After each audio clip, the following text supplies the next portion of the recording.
Hello मेरे friends and students, welcome to English Max. हम लोग स्टेनोग्राफर का पेपर कर रहे हैं और इंग्लिश प्रीवियस पेपर डिस्कशन में आज हम लोग करने जा रहे हैं 12 अगस्त के शिफ्ट थर्ड का पेपर।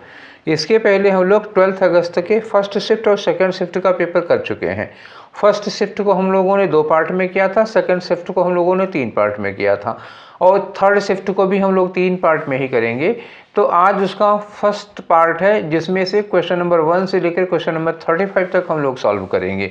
ठीक है, तो अब तो सारे के सारे 3 पार्ट में ही करेंगे हम लोग। काफ़ी अच्छा खासा समय है स्टेनोग्राफर के पेपर का। तो 50 क्वेश्चन जब एक में लेते हैं स्टेनो का तो काफ़ी लंबी सा हो जाता है और मैं अपने मन मुताबिक समझा नहीं पाता हूँ, अच्छे से एक्सप्लेन नहीं कर पाता हूँ, इसलिए मैंने इसको 3 पार्ट में किया है।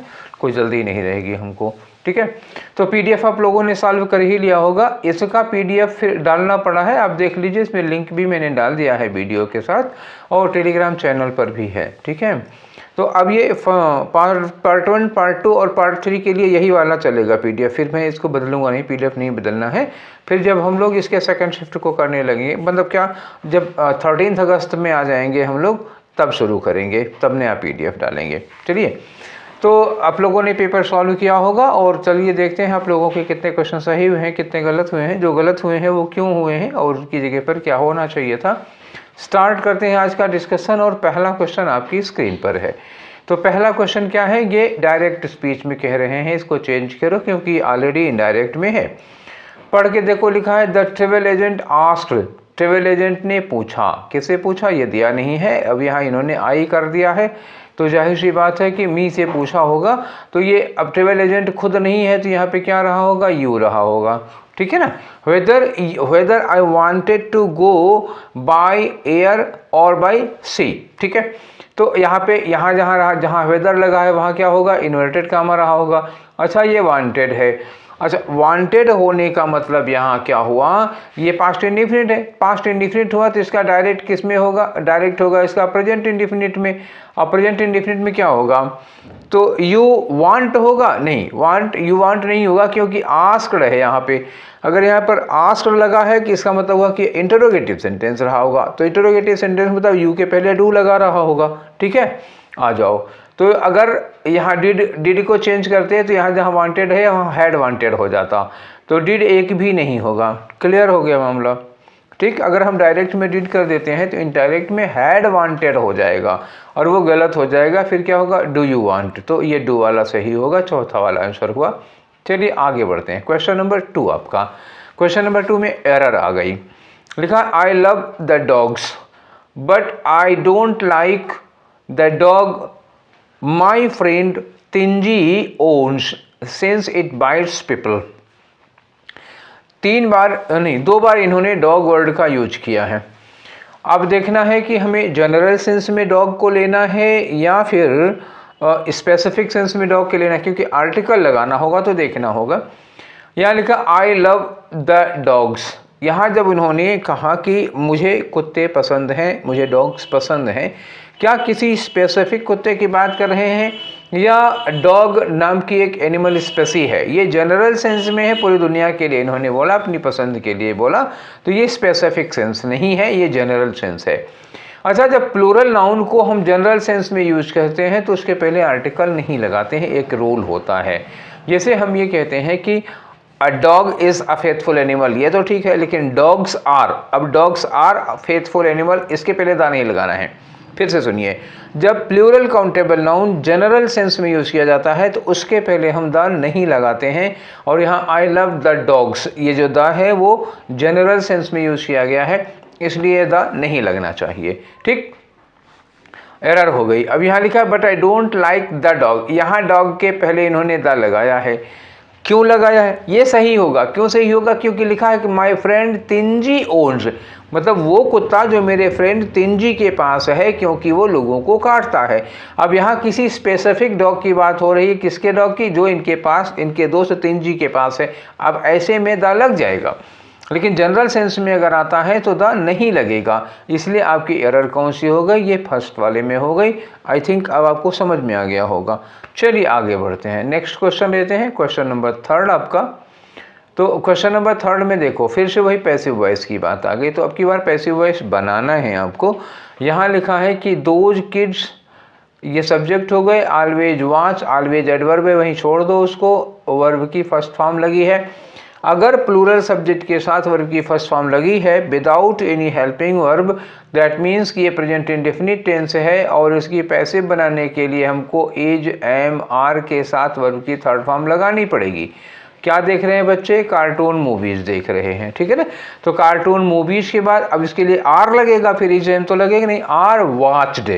अब ऑलवेज को यहीं बीच में कहीं लगा लेना, वैसे तो आर के बाद लगना चाहिए, cartoon movies are always watched, correctly ऐसे होना चाहिए, लेकिन यहाँ सब में ऑलवेज पीछे लगा हुआ है, कोई बात नहीं है। तो cartoon movies are watched, watched मैंने कहा था वॉचिंग नहीं, ये आर वॉच्ड लिखा है, यहाँ केवल वॉच्ड लिखा है, आर नहीं लिखा है, गलत हो जाएगा, वर वॉच्ड नहीं होगा, पास्ट में हो जाएगा। तो आपका आंसर कौन सा हुआ? दूसरा वाला हो गया, ठीक है। आई थिंक समझ गए होंगे। चलिए आगे चलते हैं, क्वेश्चन नंबर 4 आपका। तो क्वेश्चन नंबर 4 में देखो इतना सा अंडरलाइन किया हुआ है, कह रहे हैं कि इसकी जगह पर इम्प्रूवमेंट करना है, क्या सही होगा इसकी जगह पर लगाना, ठीक है। तो चलिए पढ़ के देखते हैं एक बार। लिखा कि दो आई वॉज नॉट हैप्पी, हालांकि मैं खुश नहीं था। अब इसके बाद देखें क्या कर रहे हैं, I went to the reception because of the sake of my friend, फिर भी मैं उस पार्टी में गया, मतलब आई वॉज नॉट हैप्पी, मैं खुश नहीं था, फिर भी मैं उस पार्टी में गया because of the sake of my friend, अपने दोस्त के नाते। तो जब कहते हैं ना के नाते, तो हम या तो बिकॉज ऑफ लगा दें, ठीक है, बिकॉज ऑफ लगा दो, या यही रहने दो, या आप लिख दो फॉर द सेक ऑफ। देखो बिकॉज ऑफ या फॉर द सेक ऑफ, ठीक है। बिकॉज ऑफ में कारण बताता है, फॉर द सेक ऑफ मतलब की खातिर, मैं अपने दोस्त की खातिर गया था, मैं अपने दोस्त के नाते गया था। कहते हैं the for God sake, for God sake मतलब भगवान की खातिर मुझे छोड़ दो, ऐसे बोलते हैं ना, तो for sake of, for God sake. तो अब यहाँ पे सेक और बिकॉज ऑफ दोनों एक साथ नहीं लगना चाहिए, ये गलत हो जाएगा। यहाँ क्या करो, I went to the reception, यहाँ लगा दो, एक तो लगा दो for the sake of my friend. अब यहाँ सेक ऑफ लिखा है, तो फॉर द सेक ऑफ, जो बिकॉज ऑफ लगा है, बिकॉज ऑफ की जगह क्या लगा दो, for the sake of my friend, या तो केवल बिकॉज ऑफ रहने दो। चलो देखते हैं यहाँ पे, I went to the reception for the sake of my friend, ये एकदम ठीक है। तो और सब तो फिर गलत ही होंगे। यहाँ लिखा है कि I went to the reception, I will go to the, go will go कैसे होगा, जब यहाँ पास्ट में है तो विल गो तो हो ही नहीं सकता, हैव गॉन भी नहीं होगा। अच्छा, I went for the reception for the sake of my friend, I went for the reception नहीं होगा, I went to the reception होगा, ये सब गलत, बाकी तीनों गलत है, पहला वाला केवल सही होगा।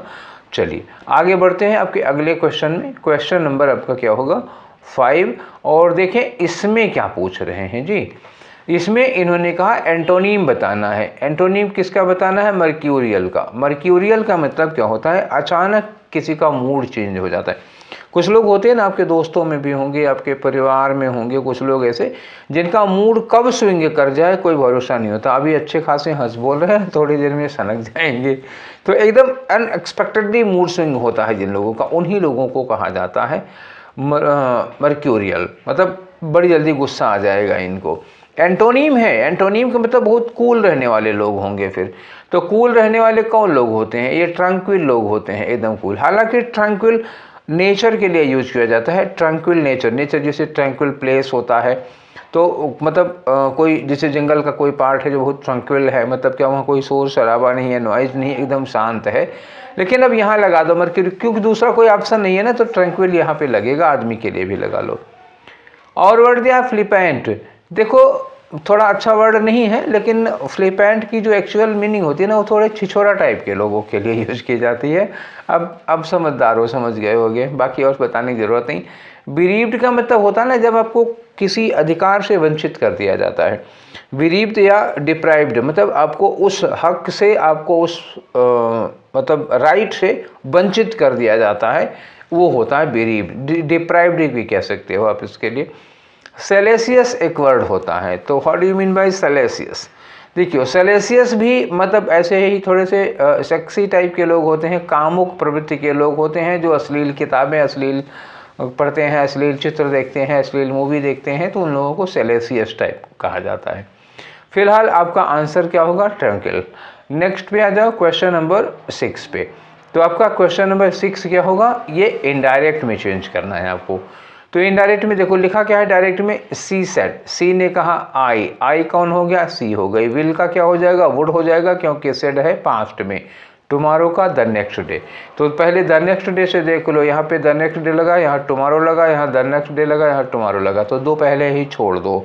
ठीक है, अब यहाँ आ जाओ। सी सेड दैट सब में लगा हुआ है, इसमें सी सेड के बाद दैट नहीं लगा हुआ, ये गलत लग गया। ठीक है, अब आपके पास क्या ऑप्शन बचा? एक ऑप्शन के अलावा कोई है बचा? तीनों तो गलत हो गए ना, दूसरा तीसरा चौथा किसी न किसी वजह से गलत है। नेक्स्ट आ जाओ।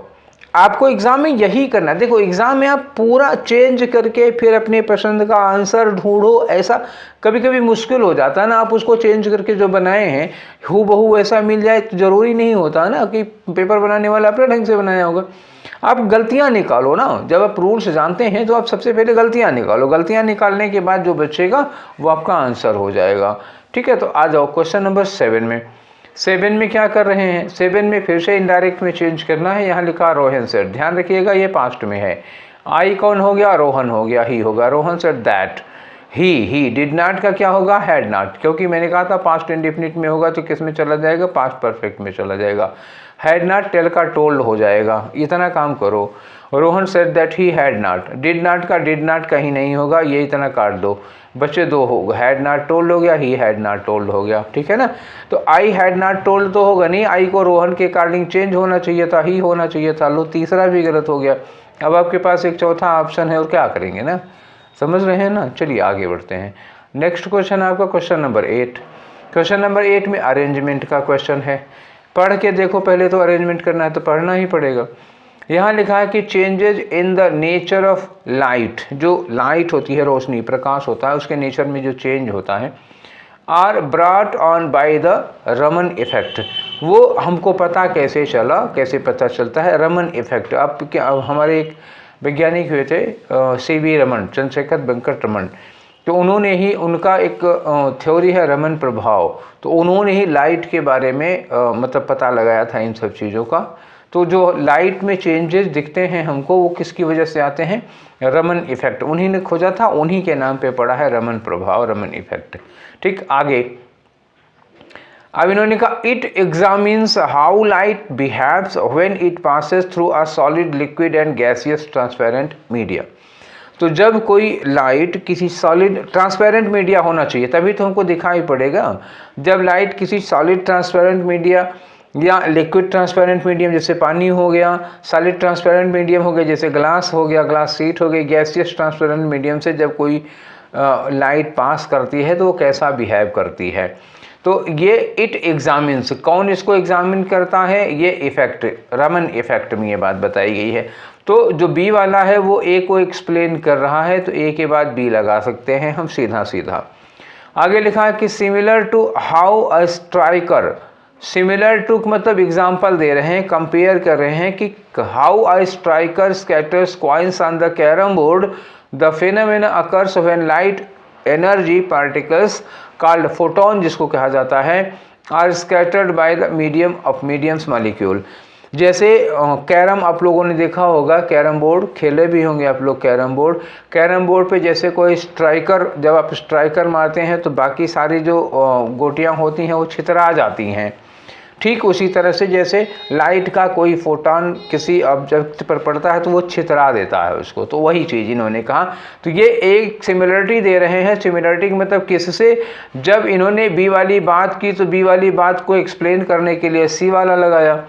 फिर कहा कि अंडरस्टैंडिंग द मॉलिक्यूलर स्ट्रक्चर। अब मॉलिक्यूल कहाँ आया है इसमें? यहाँ पे आया था मॉलिक्यूल का स्ट्रक्चर यहाँ बता रहे हैं, तो सी के बाद डी लगा दो, तो सीधे ABCD आ गया हमारा। इसमें कोई आगे पीछे करना ही नहीं था। देखो कोई ऑप्शन है ABCD का, ये वाला हो गया तो लगा लो, उसमें कोई जहमत उठाने की ज़रूरत तो है नहीं, सीधा सीधा लग गया।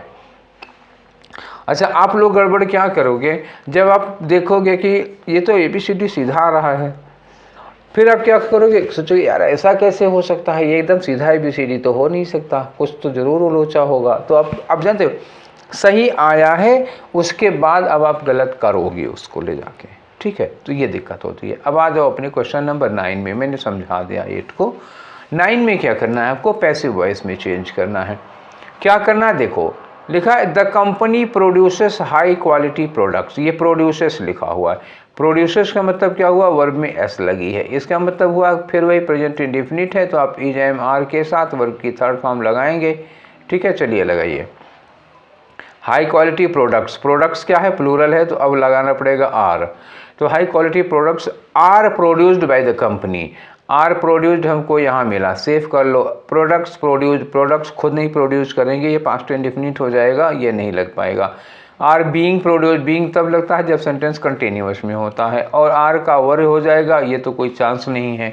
तो 3 गलत हो गए, आपके पास एक ऑप्शन बता लगाने को। ठीक है, बढ़े ना आगे। चलिए आप आते हैं नेक्स्ट क्वेश्चन में, क्वेश्चन नंबर 10 में। देखिए क्वेश्चन नंबर 10 में क्या है, खाली जगह भरने को दिया हुआ है और लिखा है कि dust has dash in the crevices of the house. Crevices क्या चीज़ें होती हैं, दरार, सुना है दरार या क्रैक्स, जो दीवारों में दरार आ जाती है उसी को कहा जाता है, खाली जगह हो जाती है। कहीं पे कहीं से कह सकते हो कि प्लास्टर वगैरह फट जाता है, चिटक जाता है, तो उसको क्रीवाइसेस कहते हैं। तो dust has dash in the crevices of house, घर की क्रीवाइसेस में, दरारों में धूल बैठ गई है। तो धूल बैठने को क्या कहे कि डस्ट हैज फ्लोन, उड़ गई है, क्या उड़ के नहीं गई है। गैदर्ड का मतलब क्या हुआ, धूल वगैरह कहीं आके बैठ जाती है तो उसको गैदर्ड, हाँ ये लगा सकते हो आप, असेंबल नहीं कहोगे। असेंबल में काउंटेबल चीज़ें आ जाएंगी, वो इकट्ठा हो सकती हैं, और लिव्ड का मतलब ही नहीं है धूल वहाँ रहती है, ऐसा नहीं होगा। तो इनमें जो 4 ऑप्शन है उनमें बेस्ट ऑप्शन कौन सा है, गैदर्ड है। तो ठीक, गैदर्ड लगा लिया। अब आगे बढ़ते हैं क्वेश्चन नंबर 11 की ओर। 11 में क्या है जी, इसमें एक्टिव वॉइस में चेंज करो। ये पैसिव में ऑलरेडी दिया हुआ है, a story has been written by Sharad, तो शरद को हम पहले ले लेंगे, और हैज़ बीन रिटन है तो पैसिव वॉइस से जब एक्टिव बनाने लगते हैं तो बीन हटा देते हैं, तो होगा शरद हैज़ रिटन अ स्टोरी। तो यहाँ पे हैव लिखा है, शरद सिंगुलर है, हैव लगेगा नहीं, रोट नहीं हो सकता, पास्ट इंडेफिनिट हो जाएगा। हैज़ रिटन अ स्टोरी यही होगा, वाज नहीं लगेगा। ठीक है ना, चलिए आगे बढ़ते हैं क्वेश्चन नंबर 12 में। तो 12 में देखो क्या करें, अंडरलाइन किया हुआ है एक पोर्शन है, the food will be ready. देखें इसकी जगह पर इम्प्रूवमेंट क्या हो सकता है, करना पड़ेगा क्योंकि नो इम्प्रूवमेंट की गुंजाइश नहीं है। यहाँ पर लिखा है drop me a message. Drop me a message का मतलब क्या हुआ, मुझे एक संदेश दो ना, मुझे एक मैसेज छोड़ देना, डाल देना। When the food will be ready, तो व्हेन, अब तब यहाँ व्हेन किस लिए आया है, कब के लिए या जब के लिए, तो जब के लिए। अच्छा मैंने कहा था जब टेंस वाला पोर्शन आ गया ये ना, अगर आपको कन्फ्यूजन हो तो एक वीडियो है, when will shell is not used, ऐसे ही टाइटल ही पड़ी है, when will shell is not used, वो आप देख लीजिए, आधे घंटे 45 मिनट का वीडियो, आपको ये सारा क्लियर हो जाएगा।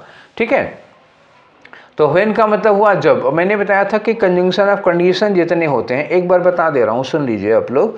कंजंक्शन ऑफ कंडीशन जितने होते हैं, इफ़ होता है, अनलेस होता है, ठीक है, और इन केस होता है, अनकंडीशन होती है, प्रोवाइडेड है, प्रोवाइडेड दैट है, और जो कंजंक्शन ऑफ टाइम होते हैं, व्हेन है, व्हेन एवर है, व्हेनसोएवर है, आफ्टर है, बिफोर है, टिल है, अनटिल है, और एज लॉन्ग एज है, एज सून एज है, नो सूनर है।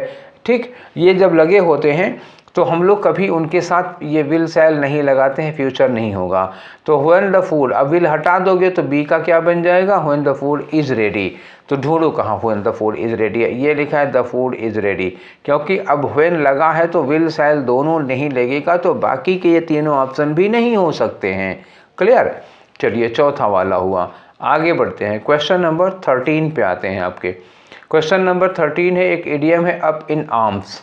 अप इन आर्म्स का मतलब क्या हुआ, अप इन आर्म्स का मतलब होता है जब आप कोई काम करने लगते हैं तो ये बाहें मोड़ लेते हैं ना, फटाफट बाहें मोड़ लेंगे।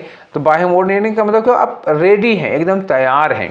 मारपीट करनी होती है तो बाहें मोड़ के जाते हैं कि नहीं जाते हैं, तो वो होता है रेडी टू फाइट, लड़ने के लिए तैयार हैं। अब तो 13 में ये हो गया। अब इसके आगे बढ़ते हैं हम लोग, 14 में आते हैं। चलो देखो क्वेश्चन नंबर 14 क्या करा, एंटोनिम बताना है आपको किसका, मिटिगेट का।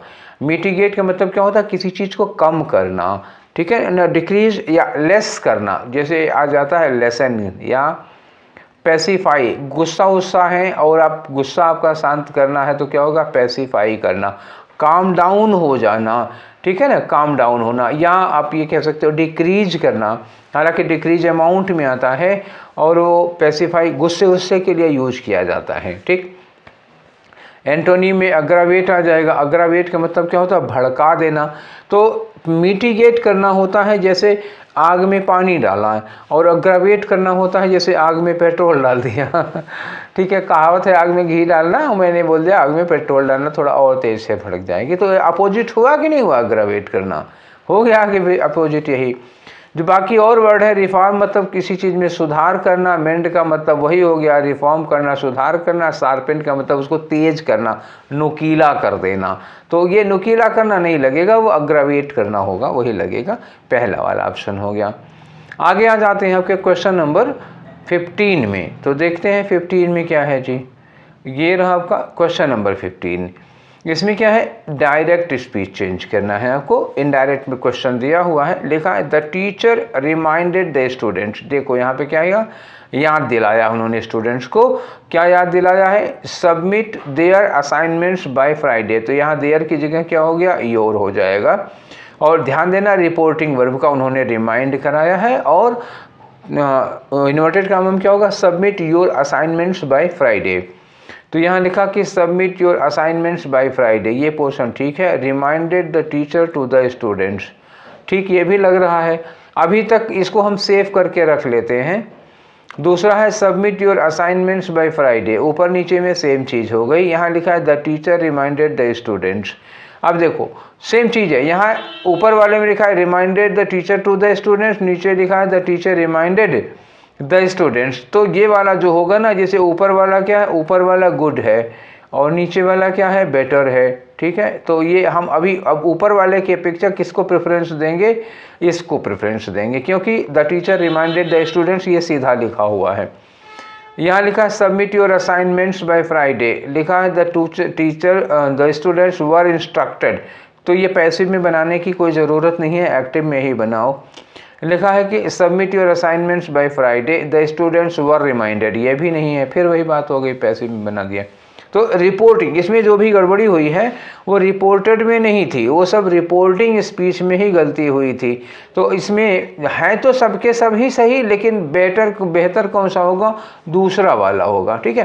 तो ये ऑप्शन ले लेंगे हम। अब आ जाओ अपने क्वेश्चन नंबर 16 में। तो देखो क्वेश्चन नंबर 16 क्या कह रहा है।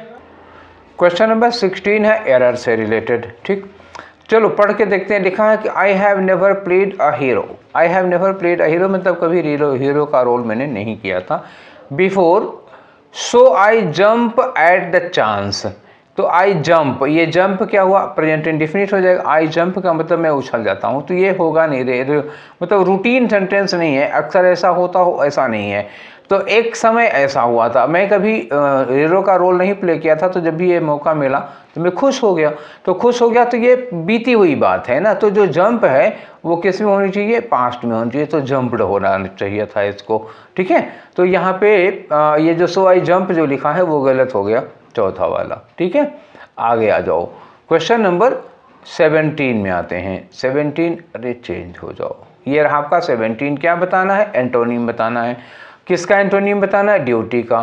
तो ड्यूटी का मतलब समझ ही रहे हो, कर्तव्य होती है हमारा।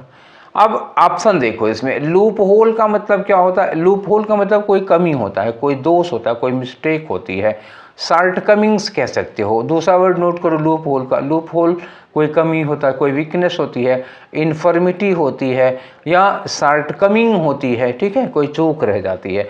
एग्जेम्पशन का मतलब क्या होता है? छूट। छूट चाहे फीस में हो और चाहे ड्यूटी में हो, तो ये छूट में वो ड्यूटी है। ड्यूटी का मतलब क्या हुआ? ये कंपलसरी आपको पूरा ही करना पड़ेगा। एग्जाम्पशन का मतलब क्या हुआ? छूट मिल जाएगी। तो एंटोनिम तो आपको एग्जाम्पशन मिल गया। ऑप्शन का मतलब विकल्प होता है, ड्यूटी का ऑप्शन विकल्प मत लगाना।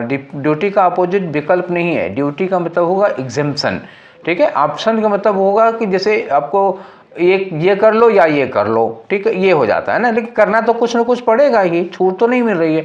और एग्जाम्पशन का मतलब होता है आप करो और चाहे ना करो, तो ये एग्जाम्पशन हो जाता है, छूट मिल गई आपको, सिलेक्शन भी नहीं होगा। तो आपका आंसर सबसे बढ़िया है छूट वाला। आओ 18 नंबर पे, ठीक है। तो 18 नंबर में क्या है भाई? ये है फिर से एंटोनिम बताना है किसका? कैरी करने का। कैरी का मतलब अब समझ ही रहे ना, कैरी करना अपने साथ में ले जाना उठा के कोई चीज़। अच्छा, ये हॉल होता है, हॉल का मतलब क्या होता है, ड्रैग करना। मतलब क्या होगा, कोई चीज़ है जैसे कोई बहुत भारी बोरा वोरा टाइप का है या गैस सिलेंडर है, आप उसको मतलब बहुत ताकत लगा करके घसीट के ले जाते हैं, जिसमें बल बहुत ज़्यादा लगता हो, तो वो होता है हॉल। और टेक का मतलब होता है कैरी करना, तो ये साइनोनिम ही हो जाएगा। ट्रांसफ़र का मतलब ही होता है कहीं एक जगह कहीं से कहीं कोई चीज़ ले जाना हो जाएगा। लीव का मतलब क्या होता है, छोड़ देना।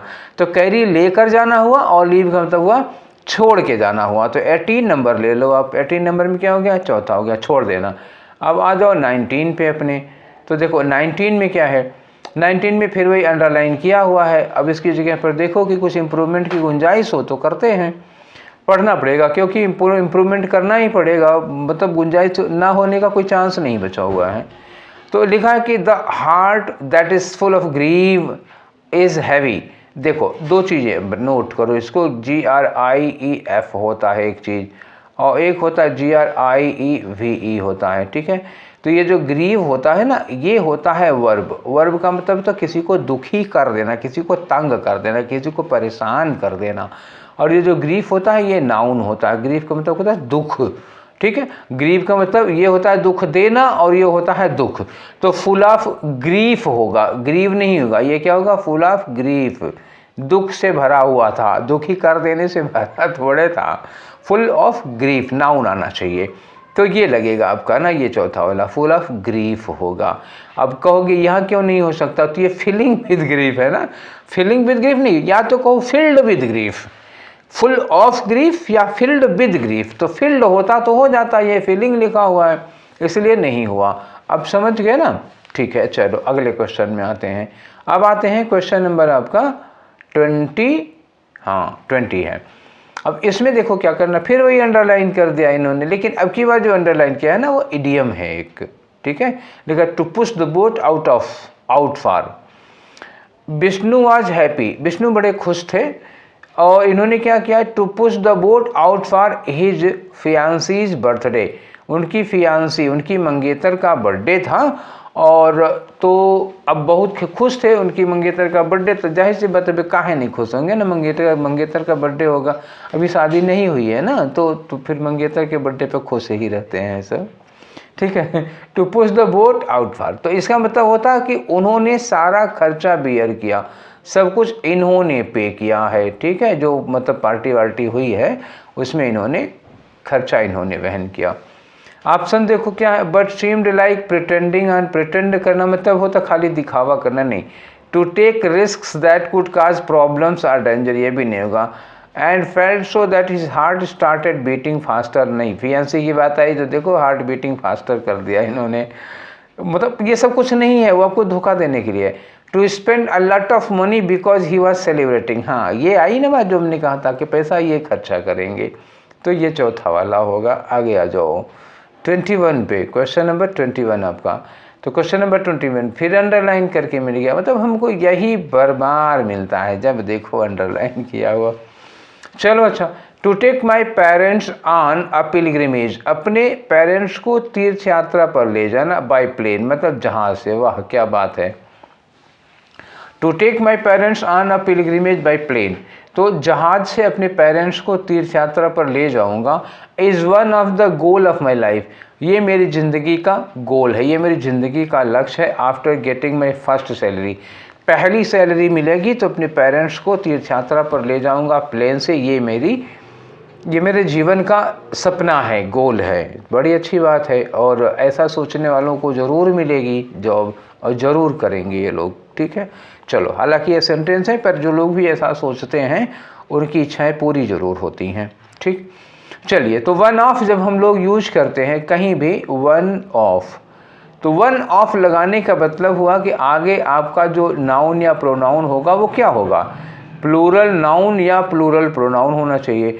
तो वन ऑफ द गोल होगा या वन ऑफ द गोल्स होगा, ये क्या होना चाहिए, वन ऑफ द गोल्स, ठीक है। चलिए कहाँ पहुँचे हम लोग, ये है वन ऑफ गोल, बिल्कुल नहीं होगा, one of the goals of my life, ये दूसरा हो सकता है। One out of the goal कहने क्या जो है, तो वन इन द गोल कहने क्या था, तो ये दूसरा वाला one of the goals of my life, ठीक है। चले आगे, समझ में तो आ गया ना। चलिए बढ़ते हैं, अब क्वेश्चन नंबर 22 में आते हैं। क्वेश्चन नंबर 22 में फिर वही नरेशन, एक्टिव में है तो सॉरी डायरेक्ट में तो इनडायरेक्ट में बदल दो, इनडायरेक्ट में है तो डायरेक्ट में बदल दो, तो है तो ये डायरेक्ट में।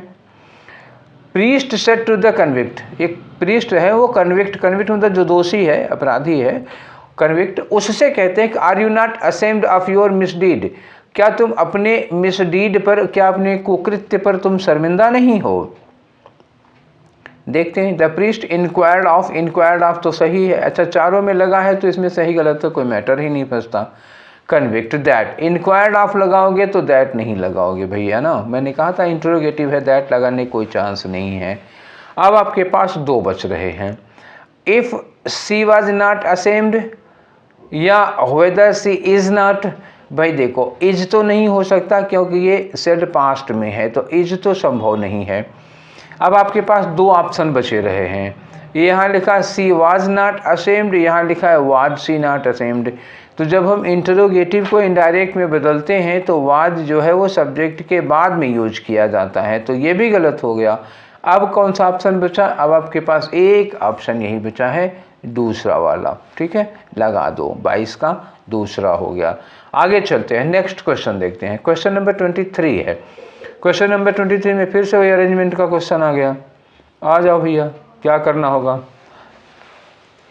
लिखा है कि a variety of disease, a variety of diseases can be linked to the unsanitary condition and careless garbage disposal.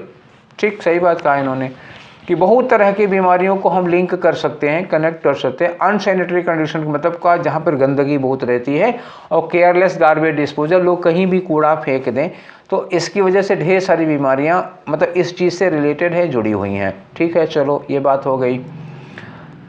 यहाँ लिखा है कि people understand the value of cleanliness but they often forget that they are also responsible for cleanliness of the environment.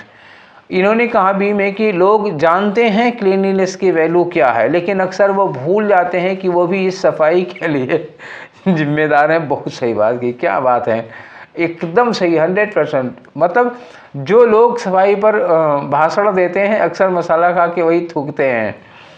चलो आगे लिखा है कि that they are accountable for the whatever waste they make, जो भी आप कूड़ा बना रहे हैं, जो आप कूड़ा तैयार कर रहे हैं, उसके लिए भी आप जिम्मेदार हैं, और simply getting rid of it from their homes will not help. और आप अपने घर में से कूड़ा निकाल के बाहर कर दे तो बस ये हो गया काम, आपकी जिम्मेदारी ख़त्म हो गई। घर में से मतलब आपके घर में दाल चावल ख़राब हो गया तो आप सड़क पे फेंक दीजिए, हो गया, बस हो गई सैनिटरी, आपके घर में सफाई हो गई तो पूरा सफाई हो गई, आप जिम्मेदारी से मुक्त हो गए ना, घर में से कूड़ा निकाल बाहर फेंक दिया। तो यही चीज़ इन्होंने कहा। तो आई थिंक बी पहले करना, मेरा मन कर रहा है कि हम बी पहले कर रहे हैं, सेंटेंस ए नहीं स्टार्ट कर रहा है, क्योंकि ये जो हम इनसैनिटरी कंडीशन पैदा करते हैं वही बीमारियों का कारण बनेगा। तो पहले इनसैनिटरी कंडीशन पैदा करो, उसके बाद ए में चलो, तो आई थिंक कि ये ज़्यादा सही है। ठीक है, और देख लेते हैं क्वेश्चन, अभी कुछ निर्णय लेना थोड़ा जल्दबाजी हो जाएगी, और देख लें। A clean and green environment is a fundamental tenet of sustainable development. लो, अब ये स्टार्टिंग कर रहा है, अब ये ज़्यादा सूटेबल लग रहा है। ठीक है, सी वाला से स्टार्ट अगर हम करते हैं तो वो ज़्यादा ठीक हो जाए। आगे लिखा कि it could be due to the lack of information, ऐसा किसकी वजह से होता है, जानकारी के अभाव के नाते होता है। तो ऐसा जानकारी के अभाव के नाते होता है। लिखा है प्योर लेजीनेस, अच्छा पूरी एकदम सुस्ती आलस के नाते, घर में कूड़ा है, छत पे गए मतलब वहाँ रेलिंग पर से लटका दिए, नीचे छम्म से गिरा दिया खंबे के पास में। ठीक है, तो ऐसा मतलब या तो लैक ऑफ इन्फॉर्मेशन होगा, या तो पूरी तरह से आलसी होंगे, काहिल टाइप के, या रेकलेसनेस लापरवाह टाइप के होंगे। ठीक है ना, तो ये होता है। Sometimes it takes a gentle nudge, nudge का मतलब क्या हुआ, ये कामचोरी टाइप की हो सकती है। तो ये डी किसके लिए लगा है बच्चा, डी तो लगा हुआ है बी के लिए ना, आप कूड़ा घर से निकाल दिए बस काम खत्म हो गया। अब हमको ठीक से मिला कि जो डी वाला है वो बी के बाद लगना चाहिए, एक कनेक्शन हो गया। इसका कारण बी वाले का कारण इन्होंने डी में बताया, तो बी डी जहाँ सटा हुआ मिल जाएगा, हम पहले वो ऑप्शन लेंगे। बी डी यहाँ पे हमको मिल गया, बी डी यहाँ पर भी मिल गया, पर बी स्टार्ट नहीं करेगा तो ये नहीं हो सकता, सी स्टार्ट कर सकता है। और यहाँ देखते हैं और यहाँ पे तो बी डी है नहीं, सी ए बी डी। तो सी हम अभी पढ़ रहे थे तो बोल रहे थे ना कि सी स्टार्ट कर सकता है, सी से स्टार्ट कर लो बच्चा, ठीक है, ठीक रहेगा। अब क्लीन एंड ग्रीन एनवायरनमेंट, पूरा जो पैसेज है वो किसके लिए है? क्लीन एंड ग्रीन एनवायरनमेंट और सस्टेनेबल डेवलपमेंट के लिए। तो ये थे सेंटेंस था।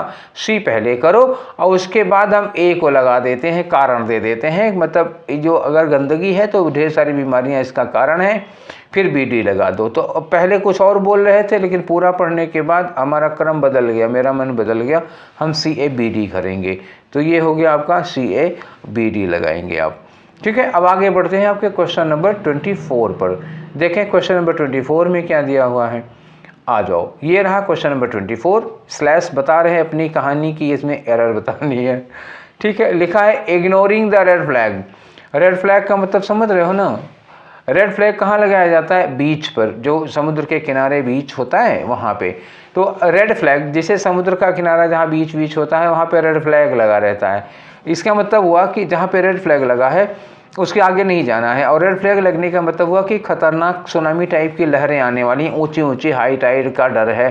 तो अगर आप उस रेड फ्लैग को इग्नोर करते हैं तो इसका मतलब आप खतरा मोल ले रहे हैं, मतलब ये मजाक नहीं है। आप रेड फ्लैग की वार्निंग को इग्नोर करेंगे तो ignoring the red flag warning ये एक में है, ठीक है ना। Ignoring the red flag warning in the beach is no joke, ये मजाक नहीं है। तो इन द बीच नहीं होगा भाई, ऑन द बीच होगा ना। समुद्र के किनारे के लिए, बीच के लिए, नदी का किनारा हो या समुद्र का किनारा होता है तो ऑन लगाते हैं preposition, on the beach. Clear हो गया? चलिए, तो इसमें ये इन गलत था तो पहला वाला आंसर हो गया। अब आते हैं आपके क्वेश्चन नंबर 25 पे। तो क्वेश्चन नंबर 25 में क्या है? साइनोनिम बताना है। किसका साइनोनिम? ये अंडरलाइन किया हुआ है। The coach instruction were concise providing clear guidance to the. Concise का मतलब क्या हुआ? बहुत संक्षिप्त में, समरी में। जो कोच की गाइडलाइंस थी वो क्या है? बहुत संक्षिप्त थी, बहुत कम शब्दों में उन्होंने कह दिया। तो इसका साइनोनिम का मतलब क्या होगा? संक्षेप में होने का मतलब ब्रीफ में था। तो कोच की जो गाइडलाइंस थी वो ब्रीफ में थी, संक्षेप में थी। मेनी लगेगा नहीं, संख्या के लिए लगता है। वर्बोस तो अपोजिट हो जाएगा, एंटोनिम हो जाएगा। लेंदी की बहुत लंबी थी, ये भी एंटोनिम हो जाएगा। तो ब्रीफ, साइनोनिम बताना है ना तो ब्रीफ लगाना होगा। फिर आ जाओ क्वेश्चन नंबर 26 में। देखते हैं 26 में क्या है। 26 में, अच्छा, ये ब्रैकेटेड पार्ट है। उस ब्रैकेटेड पार्ट को आपको इम्प्रूव करना है और करना ही करना है, क्योंकि नो इम्प्रूवमेंट की कोई गुंजाइश नहीं है। क्वेश्चन टैग का मैटर है, देख लेते हैं। तो they did not see you coming here. तो जब हम लोग क्वेश्चन टैग बनाते हैं तो सबसे पहले क्या देखते हैं कि ये हेल्पिंग वर्ब कौन सी है।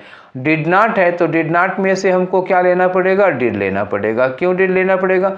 नेगेटिव है तो हम नॉट छोड़ देते हैं ना। अगर स्टेटमेंट में नॉट लगा होता है तो हम क्वेश्चन टैग में छोड़ देते हैं।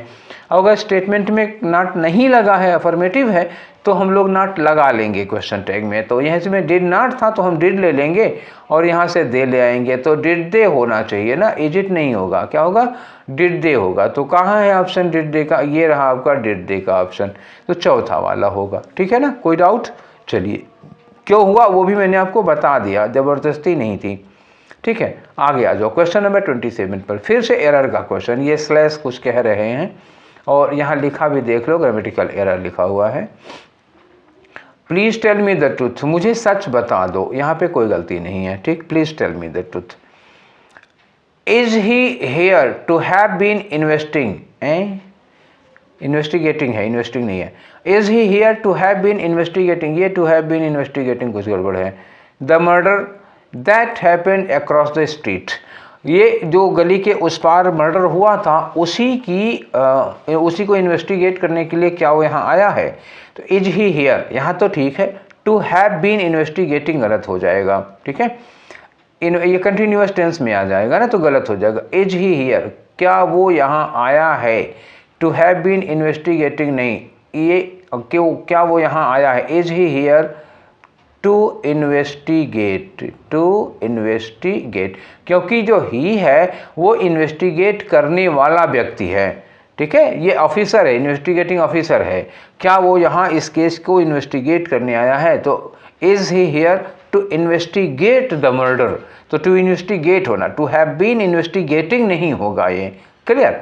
चलिए तो गलती कहाँ मिली, टू हैव बीन इन्वेस्टिगेटिंग गलत हो गया।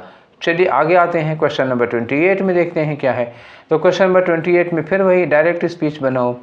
इनडायरेक्ट में दिया हुआ है the teacher told the students, बड़ी पुरानी कहानी है ये। दैट जहाँ है वहाँ क्या होगा, इन्वर्टेड कामा होगा, ढूंढ लेंगे, सब में लगा होगा, दैट की कोई मिस्टेक होगी ही नहीं।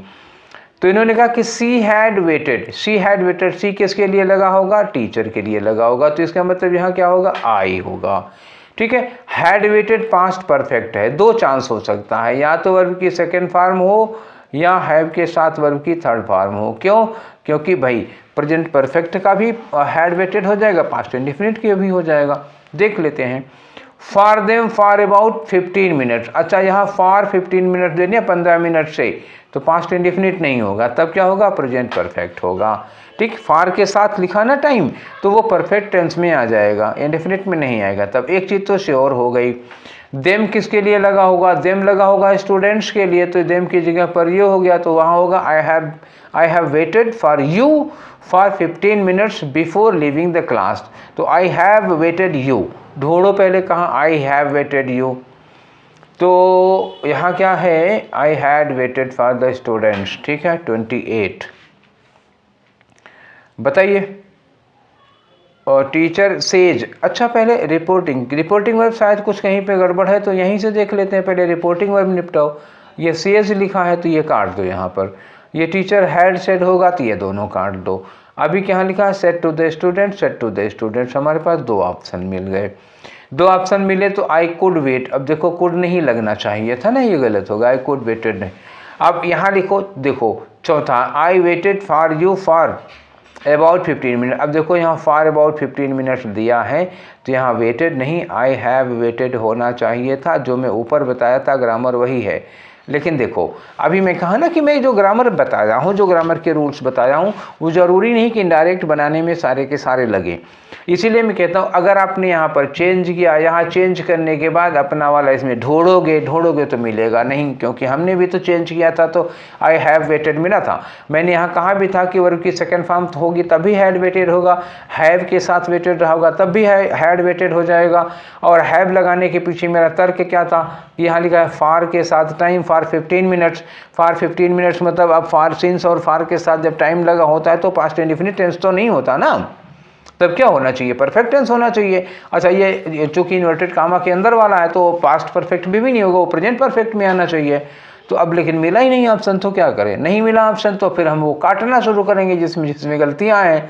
कुड नहीं हो सकता है, ये हैड सेड रिपोर्टिंग ही गलत हो गई, तो ये तीनों हमको गलत मिल गए। अब इनका तो कुछ चांस तो बनता ही है, तो चलो ठीक है, इन्हीं को लगा लेते हैं।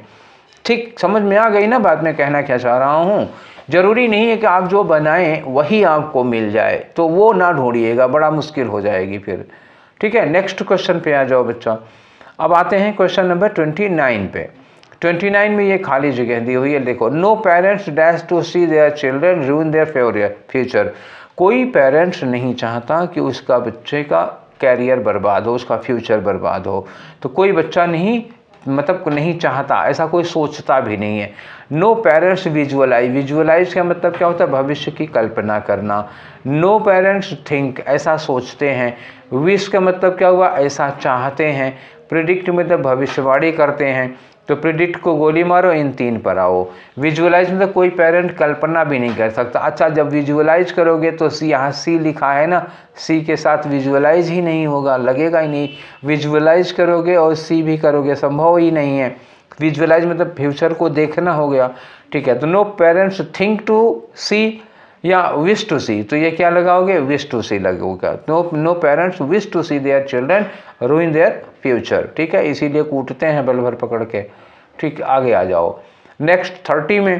तो ये रहा क्वेश्चन नंबर आपका 30 में क्या करना है, ये अंडरलाइन किया हुआ है, और आपको क्या करना है, इसको सब्सटीट्यूट करना है, मतलब आयरनी की जगह पर इनमें से कोई वर्ड लगाना है आपको। ठीक है, some teachers often praise their pupils efforts. ठीक है, कुछ टीचर अपने स्टूडेंट के, अपने प्यूपिल्स के एफर्ट्स को प्रेज करते हैं, सराहना करते हैं, तारीफ करते हैं।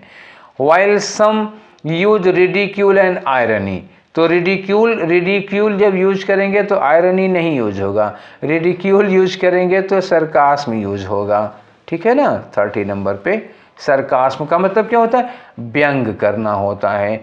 और रिडिक्यूल का मतलब क्या होता है, खिल्ली उड़ाना, उपहास। तो उपहास के साथ आयरनी नहीं, उपहास के साथ क्या लगेगा, सरकास्म, व्यंग। उपहास और व्यंग होता है, ठीक है। उपहास और विडंबना नहीं होगी, आयरनी विडंबना होती, तो आयरनी नहीं, रिडिक्यूल के साथ सरकास्म। अब्यूज मतलब गालियाँ, कितना भी हो टीचर के लिए गालियाँ वर्ड ठीक नहीं है। विजिलेंट का मतलब क्या होता है, सतर्क निगाह रखना। एक तो आप खिल्ली उड़ा रहे हैं, ऊपर हुआ सतर्क निगाह तो रखेंगे नहीं। अप्रिसिएशन का मतलब तारीफ होगा, ये लगेगा नहीं रिडिक्यूल के साथ में, तो व्यंग लगाओगे, थर्ड वाला। ठीक, नेक्स्ट बढ़े आगे। क्वेश्चन नंबर आपका 31 करते हैं। तो ये रहा आपका क्वेश्चन नंबर 31 में खाली जगह हैं। अब इसमें क्या इन्होंने साफ साफ कह दिया कि आप प्रीपोजिशन लगाओ, तो चलो प्रीपोजिशन लगाते हैं कि are you afraid of. Afraid के बाद तो ऑफ ही लगता है, ये अगर किसी का गलत हुआ होगा तो बहुत ही नालायक हो, ठीक है। चलो आगे बढ़ते हैं क्वेश्चन नंबर 32 में आ जाओ। तो यहाँ लिखा आई don't like your paying for the food every time. I don't like, मुझे अच्छा नहीं लगता। योर पेइंग मतलब आपका फूड के लिए, हर बार भोजन के लिए आपका पैसे देना। तो योर पेइंग ऑब्जेक्ट होगा, I don't like you to pay. मतलब I don't like you to pay का मतलब हुआ कि मैं नहीं चाहता कि आप हर बार पैसे दें। और आई डोंट लाइक योर पेइंग का मतलब होता हर बार आपका पैसे देना मुझे पसंद नहीं, मुझे अच्छा नहीं लगता। तो योर पेइंग की ज़्यादा क्या होगा उससे अच्छा, मैं नहीं चाहता कि हर बार खाने के पैसे आप दें। तो I don't like you to pay, ठीक है। तो ये ज़्यादा सूटेबल होगा, योर पेइंग की जगह पे यू टू पे ज़्यादा ठीक होगा। ठीक, चलिए आंसर कौन सा होगा जी, आंसर होगा ये योर पेइंग वाला होगा, दूसरा वाला होगा, ठीक है। आगे आ जाओ, क्वेश्चन नंबर 33 आ जाओ। तो 33 में क्या करना है, फिर वही अंडरलाइन किया हुआ है, इसकी जगह पर कुछ सही बताओ क्या लगेगा, बहुत अंडरलाइन मिला आज तो। व्हेन श्रुति कॉल्ड नौफाल, श्रुति ने जब नौफाल को बुलाया तो he was given the team a briefing of the project. अच्छा, ब्रीफिंग है, ब्रीफिंग नहीं है। तो he was given the team. फिर देखो ये एक्टिव पैसिव का मैटर, ये लोग एक्टिव से पैसिव बनाने को भी पूछेंगे और एक्टिव पैसिव के एरर भी इसी में पूछेंगे। अब एक बात बताओ कि जब श्रुति ने नौफाल को आवाज़ दी तो ही कौन हो गया, नौफाल। वाज गिवन, नौफाल को दिया गया था टीम एक ब्रीफिंग ऑफ प्रोजेक्ट, या नौफाल ही उन लोगों को ब्रीफिंग दे रहा था, संक्षेप में उन लोगों को बता रहा था। तो ही कौन है, ही डूअर है, वही इस काम को कर रहा है। इफ डूअर, तो ये सेंटेंस किस में होना चाहिए था, एक्टिव वॉइस में होना चाहिए था। एक बार और ये चर्चा किया था। तो ही वाज गिवन की जगह क्या लगाओगे, ही वाज गिविंग, ठीक है। वो टीम को ब्रीफ में समझा रहा था, उसे नहीं समझाया जा रहा था। ही वॉज गिवन तो मतलब हो गया उसे समझाया गया, ही वॉज गिविंग वो टीम को समझा रहा था। तो एक्टिव में होना चाहिए, ही वॉज गिविंग होना चाहिए यहाँ पर। ढूंढो कोई option, he has been giving नहीं होगा क्योंकि श्रुति कॉल्ड पास्ट में है, पास्ट के साथ हम ये हैज़ बीन नहीं लगा पाएंगे। हैड बीन गिवन मतलब फिर पैसिव वॉइस हो जाएगी, नहीं लग पाएगा।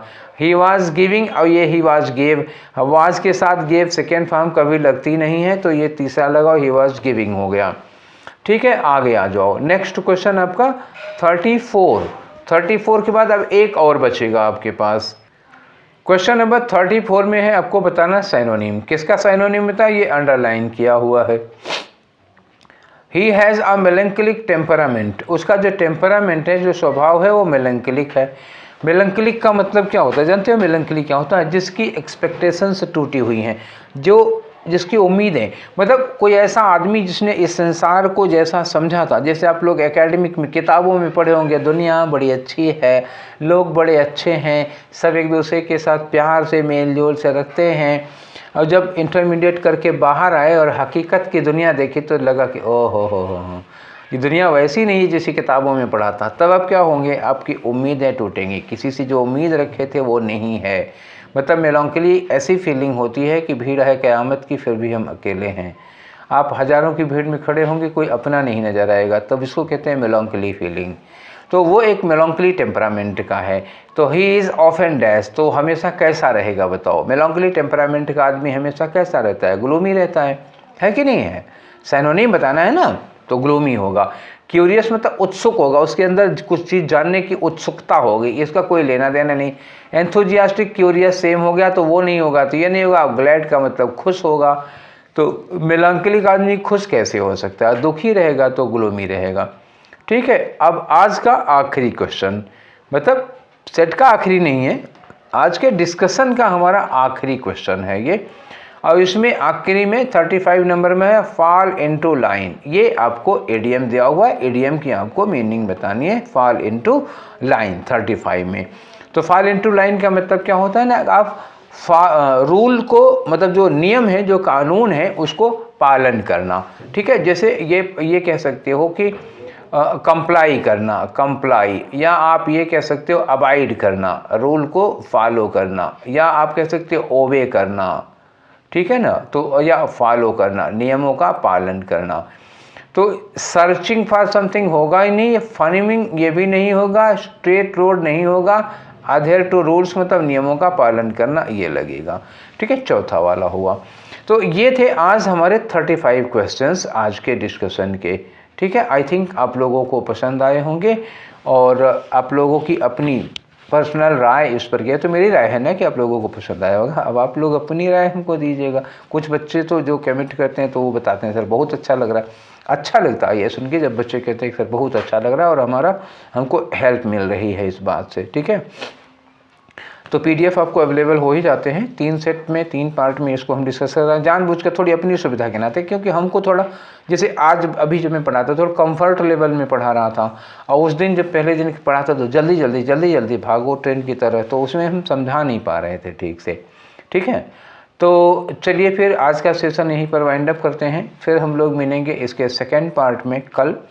तब तक खाओ पियो, मस्त रहो, मौज करो, पढ़ाई करो, लेकिन उसके साथ में जब मौज करो तो मौज करो, उसके बाद पढ़ाई करो। अब मौज ज़्यादा देर तक मत कर लेना। ठीक है, तो फिर मिलते हैं कल। Till then take care, thank you.